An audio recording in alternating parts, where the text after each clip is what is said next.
Yo yo yo, let's talk about Malawi, a country that's smaller than most American states but packs a whole lot of heart. Seriously, they call it the warm heart of Africa. And trust me, it ain't just the weather. Imagine a place where everyone greets you with a smile, even if they can't understand a word you're saying. That's Malawi for you. Now if you're like me, you probably need a little help finding Malawi on a map. No judgment here. It's tucked away in southeastern Africa, bordered by big names like Mozambique, Zambia, and Tanzania. Think of it as the hidden gem of the region, the kind of place you brag about discovering to all your friends. What makes Malawi unique? Well, for starters, it's home to Lake Malawi, the third largest lake in Africa. We're talking massive. It's so big, it's even got its own species of fish. They even call it the Lake of Stars because at night, the fishermen's lanterns make it look like the sky fell into the water. Romantic, right? But enough about geography, let's dive into the real story of Malawi, a country with a past as vibrant as its people. Okay, history buffs, gather round, let's rewind the clock way back, like way back to ancient Malawi.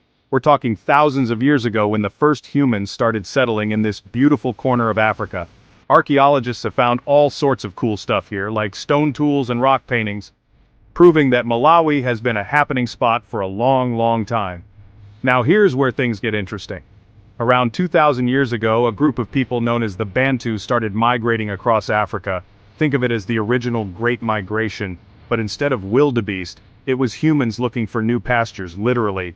These Bantu-speaking people were farmers, herders, and skilled iron workers, and they brought their culture and traditions to Malawi. Over time, different Bantu groups settled in Malawi, creating their own communities and kingdoms. They built impressive iron furnaces, crafted beautiful pottery, and established trade networks that stretched across the region.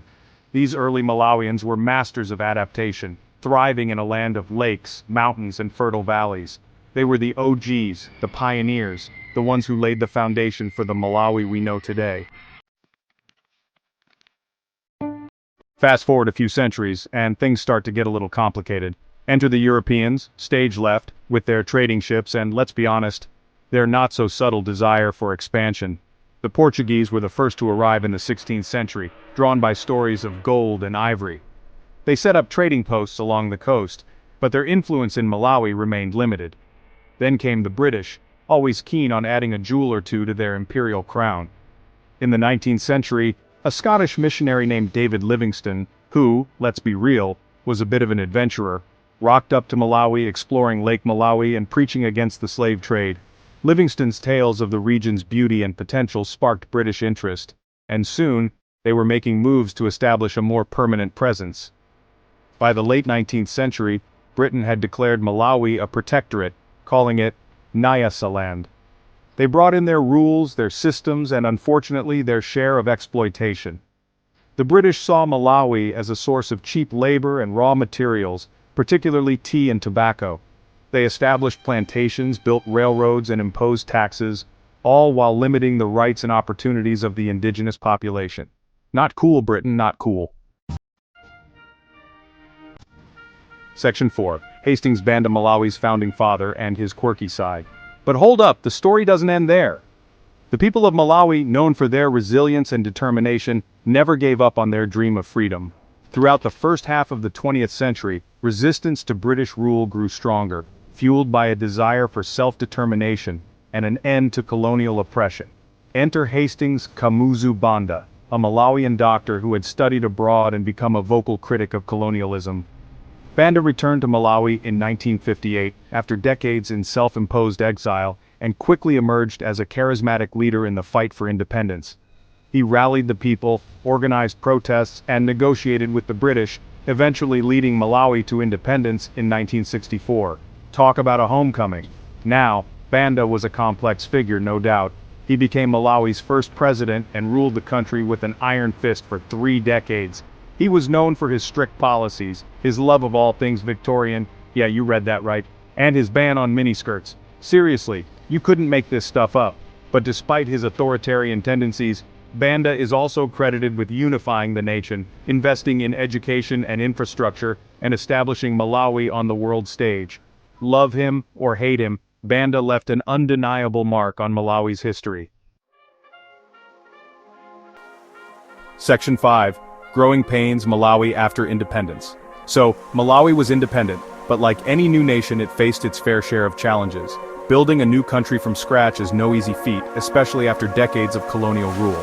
Malawi had to create its own institutions, establish its own economy, and find its own way in a world still grappling with the legacies of colonialism and the Cold War. One of the biggest challenges was poverty.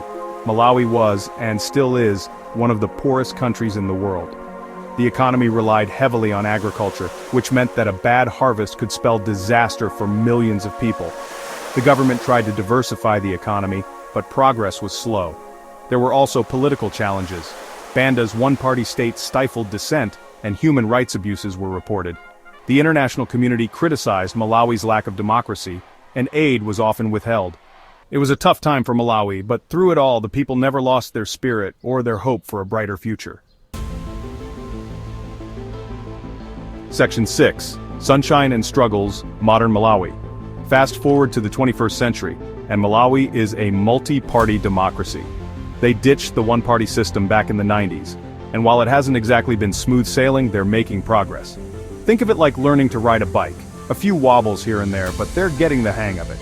But let's not sugarcoat it, Malawi still faces some serious issues. Poverty remains a major challenge, with many people living on less than $1 a day. Climate change is wreaking havoc on agriculture, making it even harder for farmers to grow crops. And corruption, that old foe of progress, is still a problem. But here's the thing about Malawi, they never give up. They've got this incredible resilience, this ability to find joy even in the face of adversity. They're known for their vibrant arts and culture scene, their love of music and dance, and their warm hospitality. They're also making strides in education and healthcare, slowly but surely building a better future for themselves and their children. Section 7. The future is bright. Malawi's potential. So, what does the future hold for Malawi? Well, if you ask me, it's looking bright. This is a country with so much potential, from its stunning natural beauty to its hardworking people. They've got all the ingredients for success: fertile land, abundant sunshine, and a spirit that just won't quit. Of course, there's still a long way to go. Malawi needs investment, it needs infrastructure, and it needs good governance.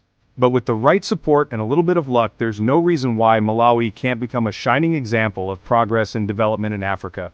So, the next time you hear someone say, Malawi, don't just scratch your head and say, Malawi, where's that? Remember the warm heart of Africa, a country with a rich history, a vibrant culture, and a people determined to build a brighter tomorrow. It's a country worth knowing, a country worth supporting. And who knows, maybe one day, a country you'll be lucky enough to visit yourself. Just remember to pack your dancing shoes, because in Malawi, the rhythm gets you, even if you don't know the steps.